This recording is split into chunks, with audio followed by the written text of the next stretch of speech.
Ooh, ooh, ooh, ooh. The light's pretty bad.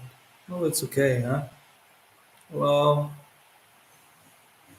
I don't know how loud I can talk to you guys, because there is a door and there's sounds outside. But yeah, I almost died. Um, well, I don't know. That's maybe a bit over exaggerating, but yeah, I want to tell the story of how I pushed my body to degrees which might have been not the wisest to push it through. It was a very psychedelic story and a deep inquiry and observation into the nature of pain and suffering.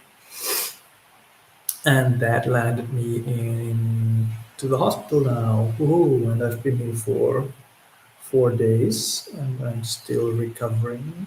And excuse my maybe my slow talking today as I still am experiencing around 40 degrees of fever. Maybe a little bit less at this specific moment.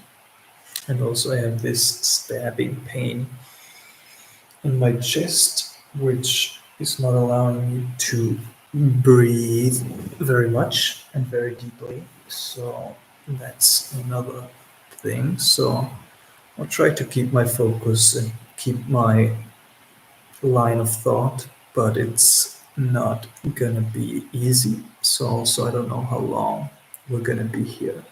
But hey, good to see some of you. Snabrada, hello, I hope you're okay. I hope I'm okay as well. I am not particularly sure. It seems that I'm alive, which is pretty good. Um, hello, Kali. Mm, so yeah, the story. Where shall I start the story? At the beginning, I was in Madagascar, back in Germany now, in this hospital here. And as I was preparing my journey back from Madagascar, I was in the north, and then I flew to the main capital, Tana, of Madagascar. And even there, I felt like a little bit sick already. Um, but when I was in Tana, in the main capital of Madagascar, right before my big travel home to Germany, I got really sick.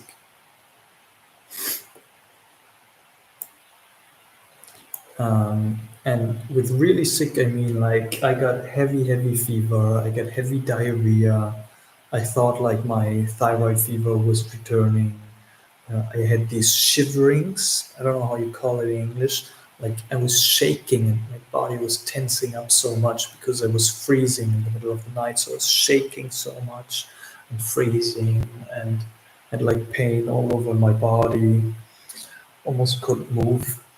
And that was happening like 2 days before my travel. So 2 days before my travel started, I also couldn't sleep because of this. So I was awake throughout the whole night, and there was mosquitoes in my room, which were annoying me for the whole night. So I couldn't sleep for 2 nights. Um, and then my travel came up, and I was like, okay, I have to make the decision to do this travel now or maybe like extend my stay and wait out this sickness in Madagascar. So I decided to do the travel, which was a very intense, like 3 day travel. It was from Madagascar to Kenya, from Kenya to Paris, and from Paris to um, Germany. And I'll walk you through step by step. I actually kind of wanted to record or capture some of the things. I can't remember the whole journey. Like the whole journey was a fever dream in and of itself. Um, but yeah, The premise is that I was like insanely sick, almost not able to move. And then I had to make this stressful travel and navigation of different things with heavy backpack on my back, heavy backpack in front of me, like two heavy backpacks, and just a big, big, big, exhausting travel. So it started off in Madagascar. I got from the hospital to the hostel to the airport, and I don't know if you can hear me all the way through. I see that my internet is um, not the best, maybe. Um, well, I'll just continue on and went to the airport. Had to wait outside of the airport because it's a small airport, and I was there way too early, so had to wait there and lie on the floor for about 5, 6, 7 hours. And then I had a very stressful situation where they said my flight ticket was suspended and I was not allowed to get onto my flight. And that was a whole hectic situation. I had to like call my airline and try to figure stuff out. Eventually, I don't know how, I still got onto the flight. Um, and flights very uncomfortable. And yes, Snapradar is asking the time you have thyroid fever, but aren't you chronically sick with something else? That is a mystery. I'm praying for your health. Thank you. Um, yes, that's coming on top of it this year, which I might go into later into the live stream. It has been a year of sickness, and that's still going on. So I still have this like chronic disease, sickness, immune health issue. My immune system is very sick, or very, very weak. And so that's coming on top of this, which is making this story even more interesting, right? So I had this, and then I had a sickness on top, and then I did the intense travel. Then it was a 5, 6 hour flight to Kenya. And then I had to get a new ticket, a transfer, 5, 6 hour transfer. Had to get another 8, 9 hour flight uh, to Paris. You know, and by that time, I was not sleeping for several days. And because of the sickness, I was nauseous and I also didn't really had some appetite, so I couldn't really eat anything during the travel, which requires a lot of energy, right? But for best of my being, I just couldn't eat anything. So I also didn't eat anything for the time I was traveling. Maybe like some snacks here and there as much as I could, but really because of the stomach cramps and the diarrhea was not really um, happening. Mm. And also in the 8 hour, 9 hour flight from Kenya to Paris, the airplane was full, so it was very packed. And I just had very uncomfortable seating positions all the time.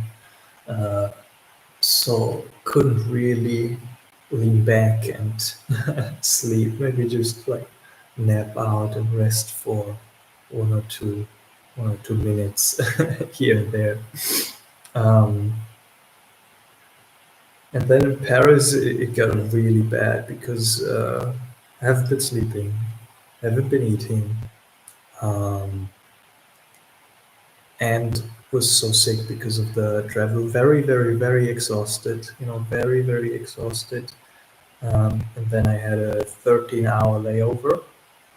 Um, Basically, I was waiting in Paris for my bus. I booked a bus from Paris to Germany, which is another 13 hours, but I had to wait for the bus for like 13 hours. And in Paris, it got really cold.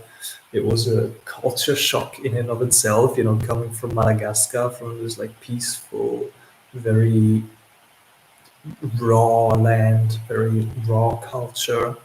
Um, Very poor land, you know, into the middle of the center of Paris, looking at the food, the restaurants, the people, the makeup, the use. It was a very intense experience just to culturally to be in Paris.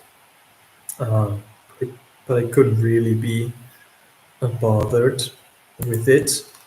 because I was just too much in my own story. You know, in my story, it's like um, yeah, just like this, like just continuing on. You know, and in my mind, it's very interesting because I feel like I am connected to my body, but because I have had like these like interesting psychedelic experiences, I've gone through a lot in my mind, in my body as well, and my psychedelic experiences. I just have this tendency not to worry about anything, and not to perceive anything as a problem. And so I tend to also push my body a lot.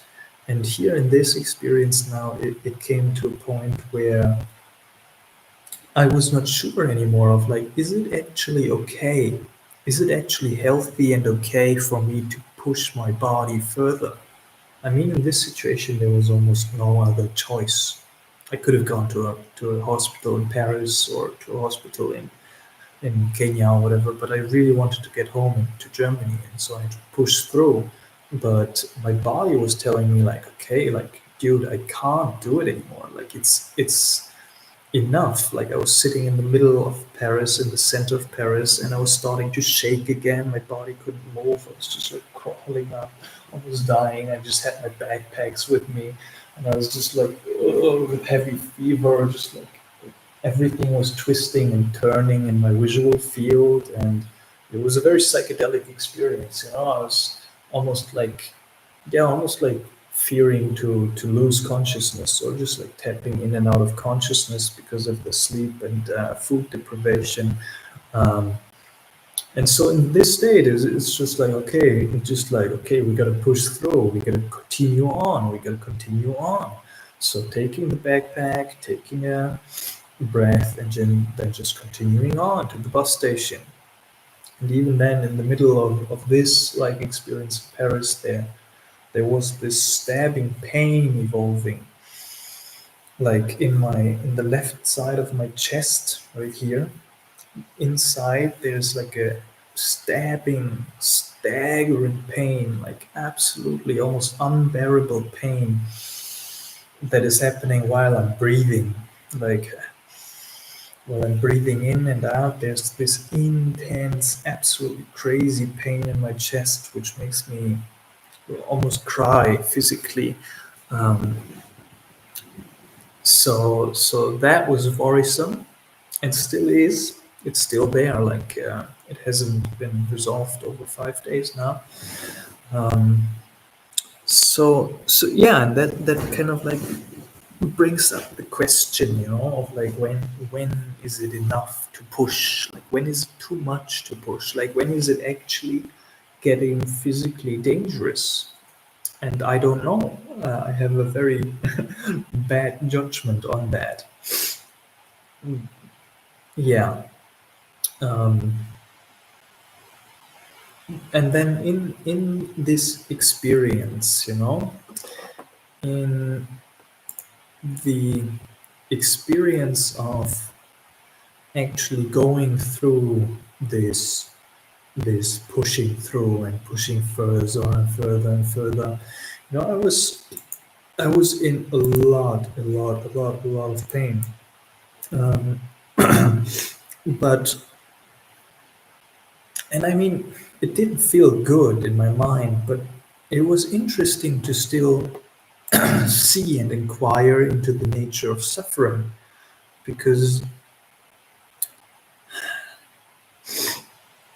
I mean, there's a great lesson in suffering, but what is suffering? You know, we can ask ourselves that question, and it was arising, you know, as a spiritual practice, as a passionate spiritual practitioner, whatever that even means. It's just like trying to understand the nature of reality.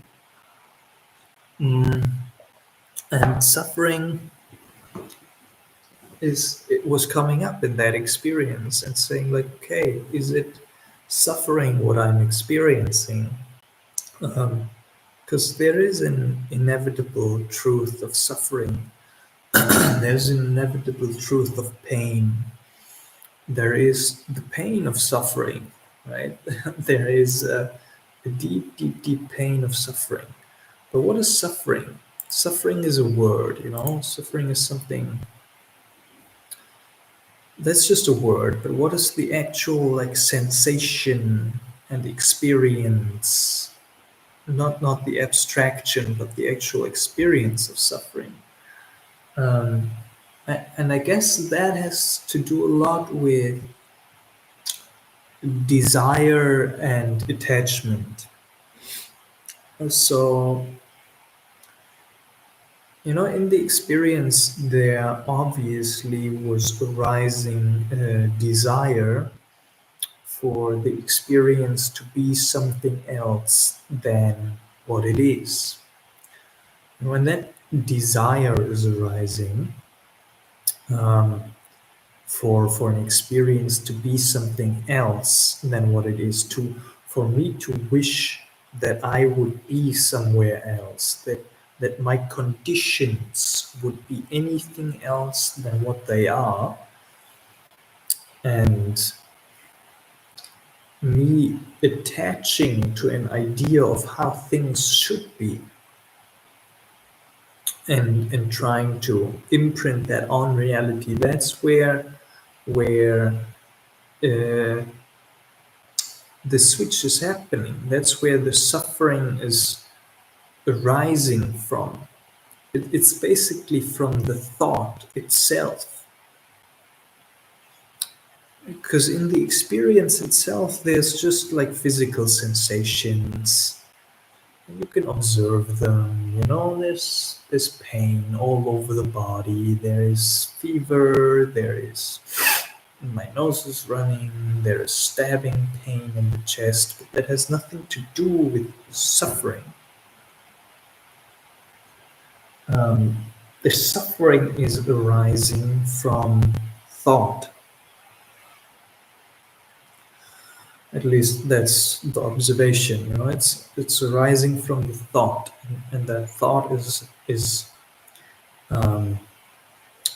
related to a desire the desire to wish for reality to be something else than what it is, to basically neglect the truth of the moment, and also not unconditionally love the truth of the moment, but seek for comfort, seek for something else.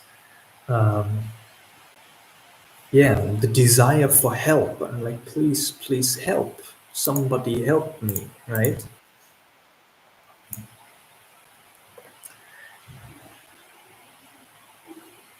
Yeah, yeah. And this desire to be helped, and desire, I'm looking because there might be people coming in and live streaming. Ja. Was möchten Sie trinken? Gerne einen Kamillentee. Kamille? Ja. Zucker oder was? Nein, danke.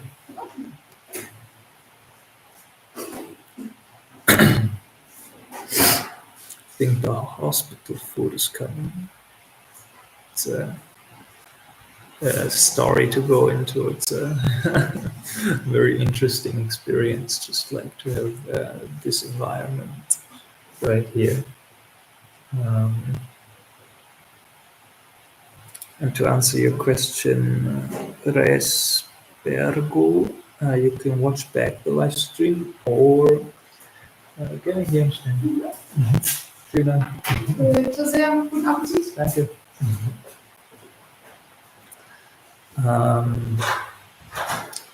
Basically, I decided to do a very intense 3-day travel back from Madagascar to Germany while I was insanely sick, and that has now deep physical consequences, which landed me in the hospital. That is what happened.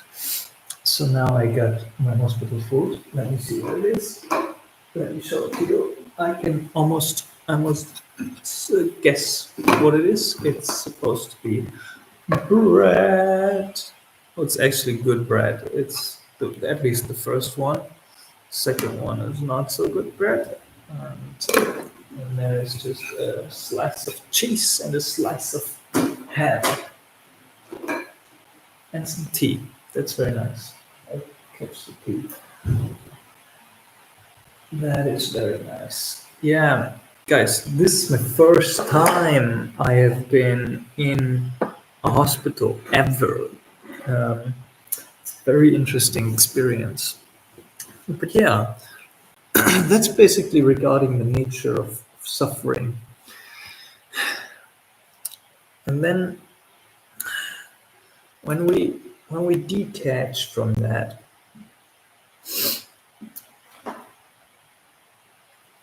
we don't care anymore. But then a certain sense of detachment is leading to a detachment from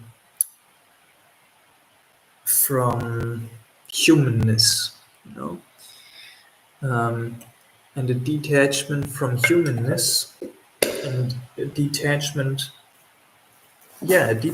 from humanness in the ultimate sense is leading also to a detachment of survival, which I don't want to judge as good or bad, but the lines get very blurry. I think some of the sages, like Ramana, he had to be fed because he was spending too much time in samadhi, too detached from his human body. Rats were eating it. Um, so we gotta find our balance to see and feel how much we want to take care of our body. Oh, I'm starting to sweat again. Um, so yeah, that's basically it. I waited for the bus in Paris while I was in the cold, almost crippling, losing consciousness, thinking if I'm gonna make it or not, just like holding on or not doing anything. Um, yeah, while being in this intense state of sickness, I'm also not able to do anything, which is interesting, right? Which opens up this nice inquiry into the nature of suffering, because I'm not able to do anything else. I'm just in this staggering pain, in this annoyance, in this desire, in this longing, in this loneliness, in this pain, right? Just in this pain. Um,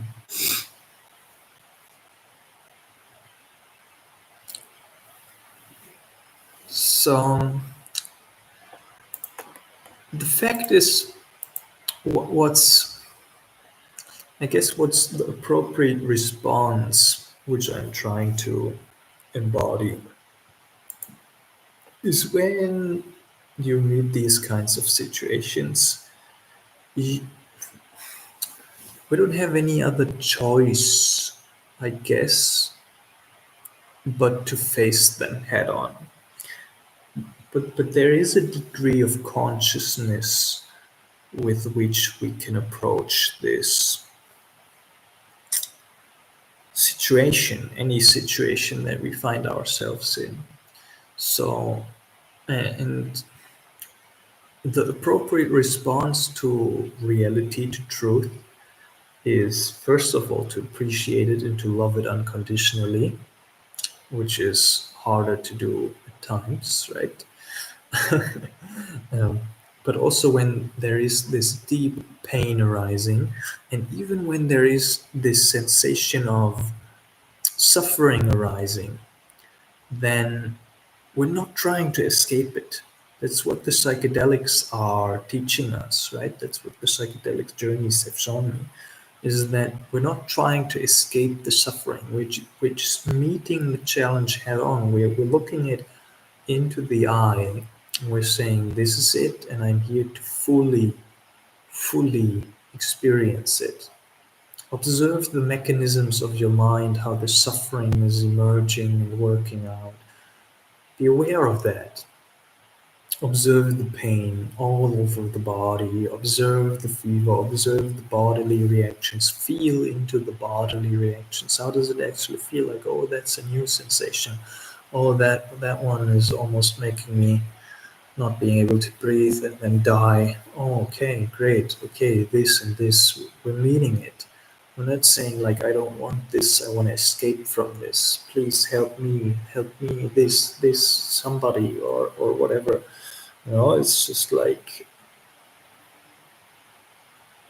yeah, we're not depending on anybody, but we're taking responsibility for reality by embracing our situation, by facing the challenge and facing the suffering and facing the pain and exploring that. Hey Tim, good to see you here. Don't die when you just said a ceremony, man. Yeah, thanks. Hope to see you soon in ceremony, bro. Um, I'll have to recover a little bit, and I also it doesn't seem like I'm gonna die. I hope not gonna die. Probably not. I just hope that I'm not taking any serious consequences, like long-term health consequences from this little adventure. And hey, Yaga, good to see you. I hope you're recovering well. I don't know the situation, but I hope you're healing. Yes, it does seem like I am healing and getting better, at least a tiny little bit each day, day by day. And again, excuse me if my talking is a bit not straightforward because there's still very, very, very high fever, 40 degrees fever in me, and it's very confusing to talk with this. But I really wanted to come online and share with you guys. Um, but yeah, basically, I made the travel back home. I made the travel back to Germany, and I immediately made my way to the hospital. They were very glad that I was here. And yeah, hospitals are a very interesting place. I've never been in one, especially not for so long. My plan was just to come here, make some like blood test checks, and go home. Basically, I just wanted to know basically what's going on. Um, what I didn't know is that these blood checks and what are they called? They make like blood cultures. Um, Yeah, they take blood cultures or kind of like they set them on and then they observe them over days and days and days. I didn't know it would take so long to make like proper tests. And they do like several tests of my shit and several tests of my urine. And they took like 3 liters of blood. And now I have to wait for the results. Uh, but yeah, basically, and I don't have any results right now, so I'm not sure what's up. I'm completely isolated in this room, um, which is very sad.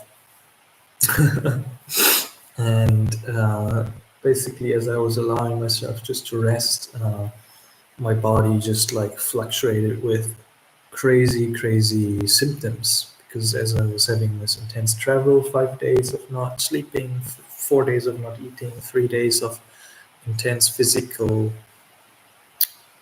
labor and travel while being in such a crippled disease uh, was very exhausting. So now my body is kind of like reacting to that, and I'm sweating like liters of sweat into the bed. I'm waking up in puddles of sweat every night. There's fever fluctuations. Sometimes it's very high, sometimes it's a bit lower.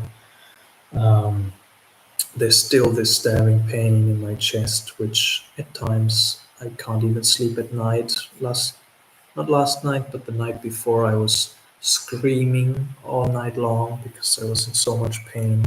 painkillers didn't do anything. Yeah, I'm really interested on what that is. It could be like they did a check from the lungs at the heart already, but it could be like a lung infection, or it could be um, like some kind of other like bacterial infection.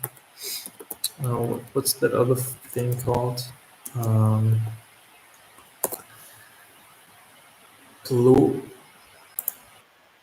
pleurisy. Pleurisy could be that. Um, yeah, yes, very good. Dealing with mortality is tough. Absolutely, that's why the Buddha said life is suffering. It's really it's tough. That's just the reality of it, you know. Mm.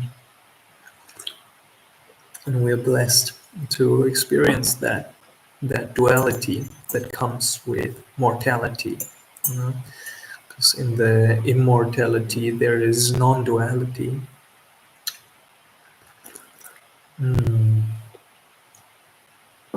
So yeah, and in the duality arises the possibility for suffering.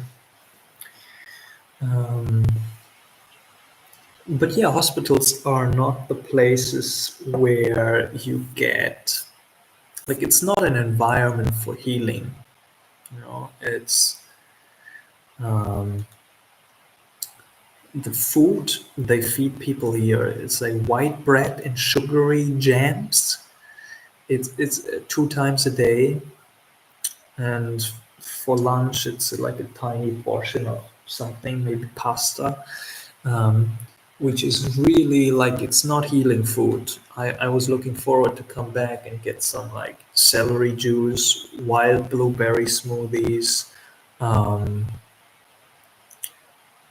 fresh fruits and vegetables, basically like this I did this diet, medical medium diet, with lots of fresh fruits and vegetables, and lots of good healing stuff, like potatoes. But um,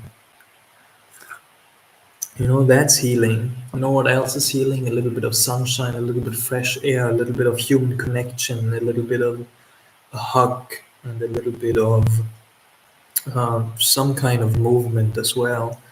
And here, dude, I'm not allowed to leave this room. I'm isolated. Everybody who's coming in is coming in with like this full mask and like full plastic like costume, because they're afraid I brought some like deadly disease from the jungle. Um, so yeah, I don't know. And then people here, they're very, yeah, I don't know. Their thinking is just very conditioned. So you have their rules and their system and their box that they're allowed to think in, and that's it. Basically, that's all the options. So I was inquiring about my pain in the chest, if we could do any checks, or if there's like any specialist of anything, and the response I get is just that I can get more pills, that I can get more painkillers, but I really don't want to treat the symptom. I really want to inquire and find out the cause of my pain. Mm. But that doesn't seem to be possible here, which is very sad. So I might have to leave this hospital place and go look for another doctor who's willing and able to look into this pain in my chest that is not allowing me to breathe. Um, but for now, I'm still going to be waiting here in this hospital. I've been here for 4 days, but I think there's not supposed to be blood in there. But okay.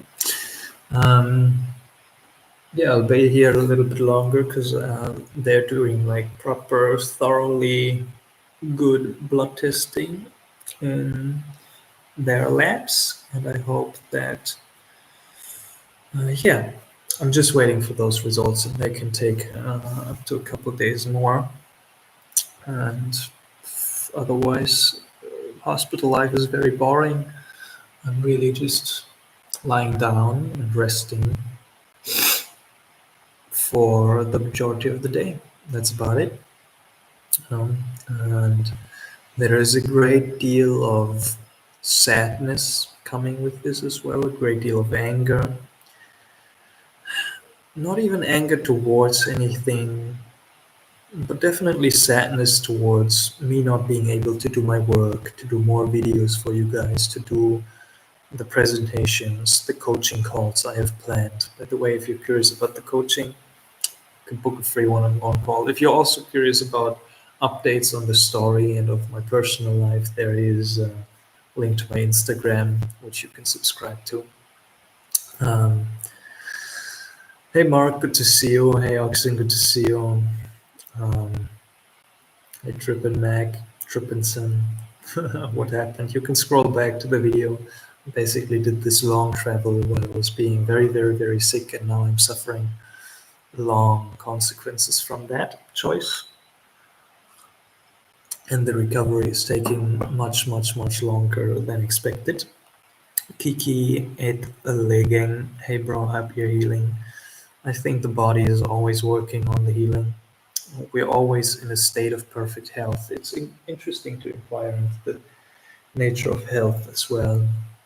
And I'm not quite sure about this perspective, as I've been dealing with chronic health issues for the past year. But usually my theory, or like in my mind, it would make sense that we are always in a state of perfect health. So basically our body is always striving and working towards a better state of health, a state of health that is ideal. Actually, our state right now is a state that is ideal. It's ideal health, as our body is sweating, having fever. Fever is a sign of, right, the body killing off viruses, bacteria, the sweat, sweating out poisons out of the body. At least I'm not quite well versed in biology and medicine, but that's from my understanding, the body is purifying itself while you are sick. Basically, it is healthy, it is working, it is perfect. So sickness is a sign of health, disease is a sign of health. And then you can assist that with traditional or alternative medicine, visualization, um, affirmation, right? Um, yeah. So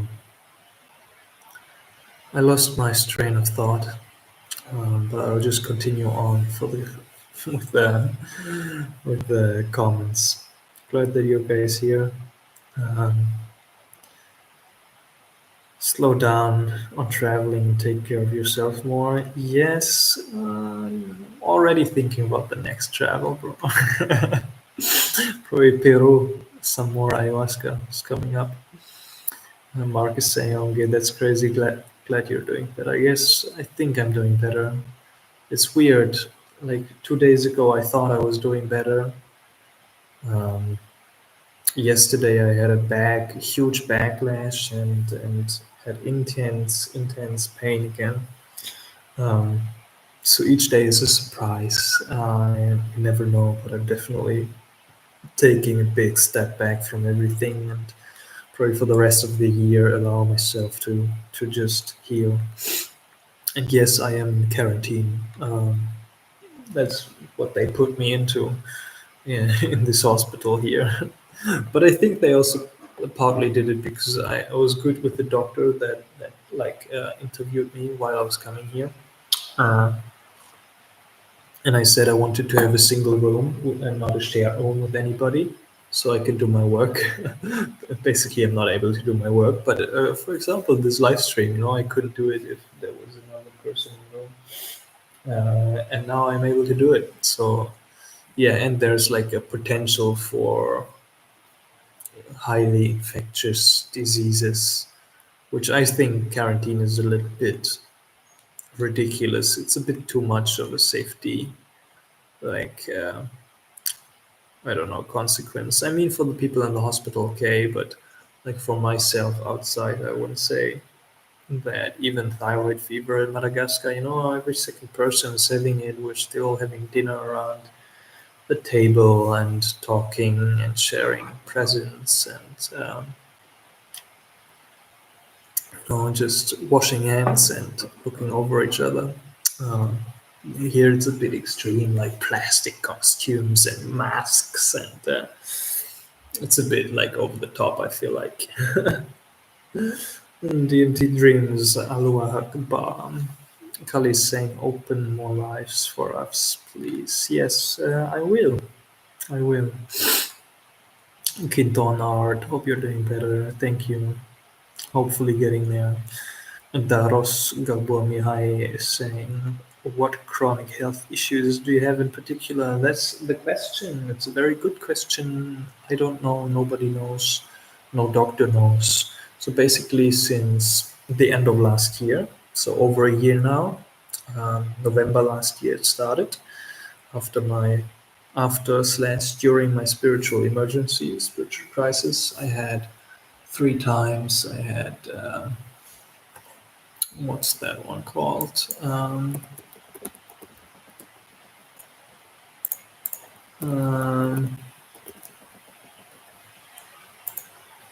yeah, tonsillitis, and I had a heavy coughing for 100 days, and then basically just like flu-like symptoms. My nose is running a lot, headaches sometimes. Sometimes I just flu-like symptoms, and then I get these waves over and over again. Sometimes it's better for a couple of days, and then this wave is hitting me for a couple of weeks again, um, of like fever, whole body is in complete pain. I'm not able to move, not able to do anything. Um, yeah, yeah, basically just like almost like feeling like I'm ascending to another dimension, physically dying. Um, and that's just washing over me over and over again. Um, so that's basically the chronic health issue. Never really returning to 100% of health, not really feeling strong or healthy ever over the last year. And that's been kind of the experience. And then stuff like this is just coming on top. It's it feels like my immune system is not working um, properly or not at all. Um, I've been trying so many different things, but I'll not give up and try more things for sure. Um, yeah. Oh, if anybody of you knows what this like stabbing pain in my chest could be and what I could try to find out how to solve this, let me know. I tried some stretching today already. I tried some massaging myself. I tried some breathing techniques. Um, but yeah, it's a bit worrisome. Marcus saying, appreciate your vulnerability. Yeah, thank you, bro. I'm always happy to share everything of the journey. The journey is, it's not always fun and light and fairies everywhere, but sometimes there's weeks, months, maybe even years of deep suffering. It with this year of sickness, maybe that's how I can wrap this up, because I feel I'm completely low on energy and I want to rest my energy, recover. But with this year of sickness, I'll reflect on it a little bit more as this year is coming to an end. But I've been sick for over a year now, and it's definitely been one of the most challenging experiences of my life. It really like puts all the spiritual teachings, that you read about and that you practice, it puts them to the test. You're like, okay, this is deep pain. So now Can I truly embody what the saints and the mystics are teaching? Truly embody the detachment? Can I be truly free from suffering? Can I truly see the cosmic joke in this experience? Can I truly love this experience unconditionally? Can I appreciate this experience? Can I see the big picture and not be caught up in attachment and desire and aversion of this human container? So that's an interesting part, you know. That's where really life has put my lofty spiritual ideas to the test and say like, okay, now you can practice them in reality, you know, with these health issues, um, which I'm grateful for. You know, there's a lot of growth happening and a lot of grounding happening as well. Um, but definitely with this sickness, you know, and being sick for over a year, it has taken a lot out of me. And some of the most surprising things, or some of the things that are hitting me the hardest, that are arising there, is definitely deep sadness. There is a sadness that basically I'm not able to fulfill the potential with my work and with everything I plan to do to the extent that it could be without these health issues.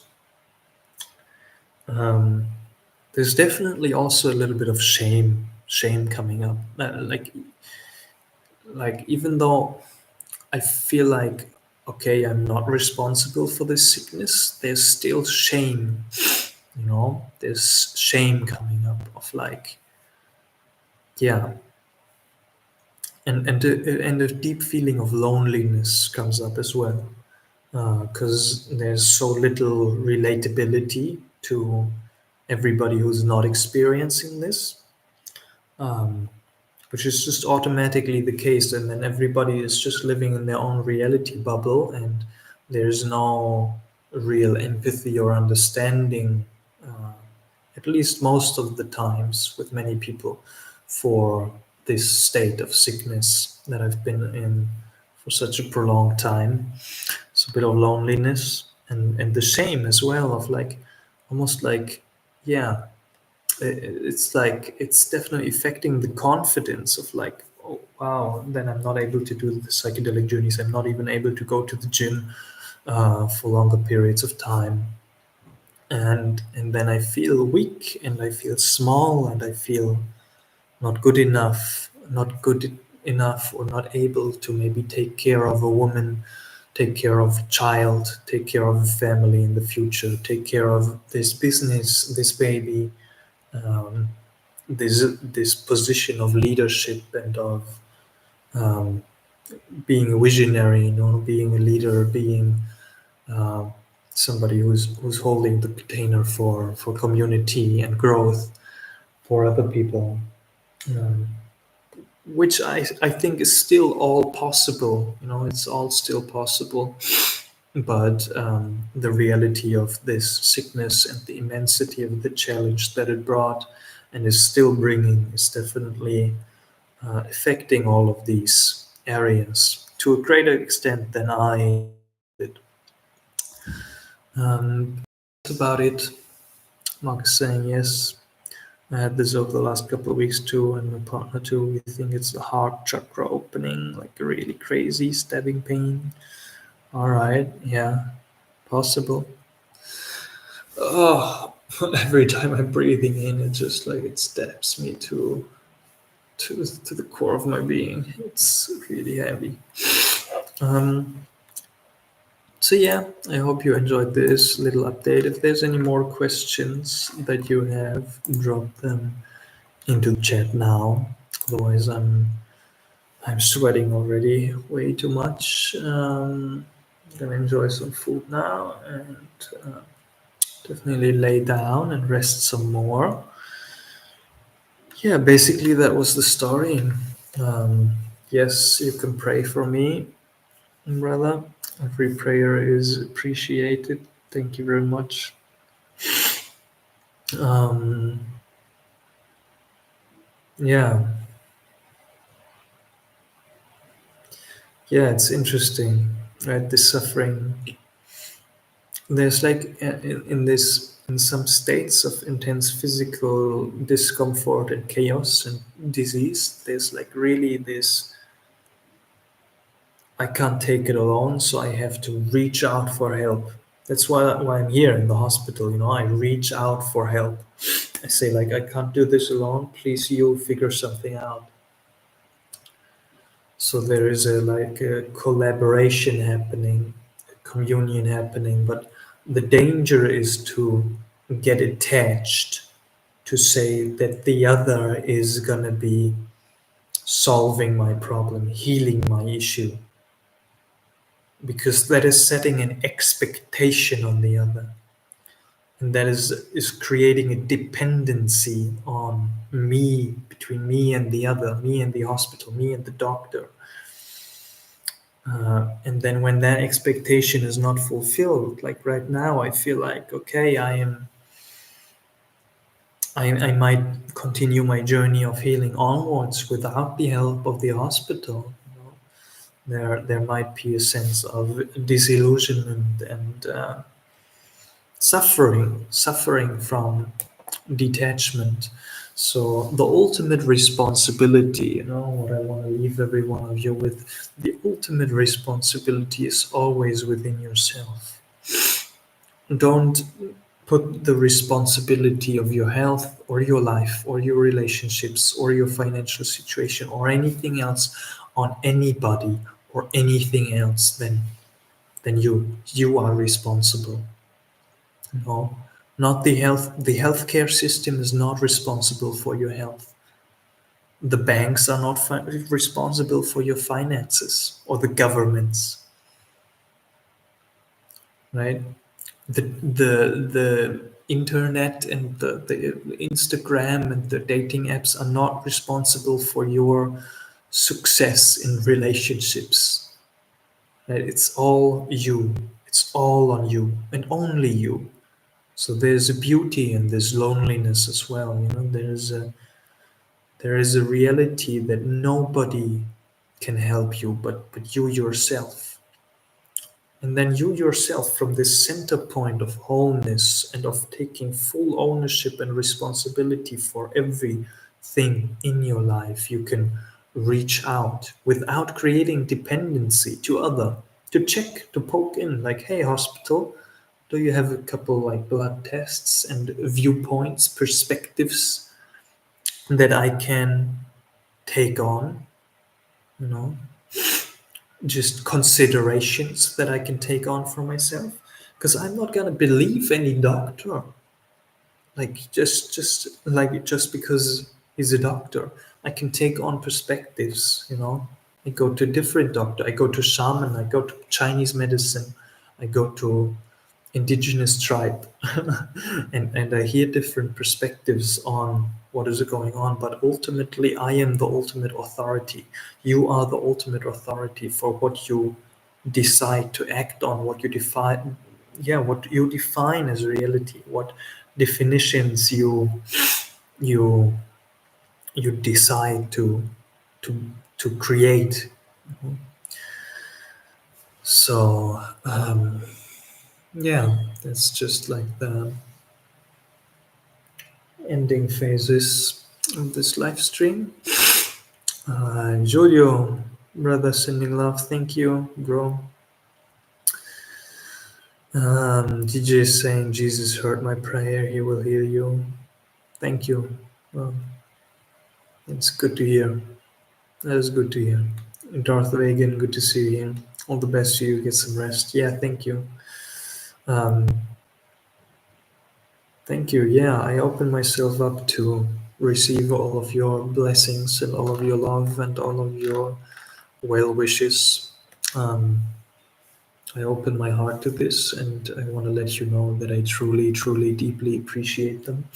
That's why I went live, when I was posting about this on Instagram. I got a lot of very beautiful messages from all of you, and care and considerations, and that's very kind, you know. I feel like I don't want to. Sometimes I'm not publishing these kinds of things when these events happen, and I keep stuff for myself as well. But yeah, because I don't want to like post something and then like basically uh, yeah, position myself in a position of pity, like, oh, I'm so, like, I'm the victim, please give me some love, you know. It's not that I don't want this, and I don't want to present myself as this, but I want to share the highs and the lows, you know. I want to share everything, and every significant part of my journey. And yeah, your heartfelt responses do mean a lot. And yeah, thank you for all of them. um, Mark is saying, I can tell so much wisdom is coming from you, Vega. You're doing well on your journey. Much strength and love, my man. Thank you. Yeah, and if you find yourself in challenging situations, I can invite you to inquire into the nature of suffering for yourself. Um, really ask yourself that question: what is this? What is it? What is it? What is the suffering? Who is it that is suffering? When you say, I am suffering, who is it that is suffering? What is suffering? What is suffering? Who is it that is suffering? Okay, yeah. If you get to the root of that question, there is a possibility, an opportunity opening up to free yourself from suffering. Because as much as I'm in pain, and as much as I am um, in this very intense physical and mental state right now, or at times, I feel like there's very little suffering. There's very little suffering because of the knowing of the truth of the answer to the question of who am I. You know, and psychedelics have helped me to deepen my understanding of that answer and inquire into the nature of that question. Good. That's enough for today. Thank you. Sending love to you all. May the love and the light and the health be with all of you. I hope you're all doing well. And I'm sending you much strength for all the highs and the lows and the blessings and the challenges that you're facing on your way. And I'll talk to you very, very, very soon. Much love.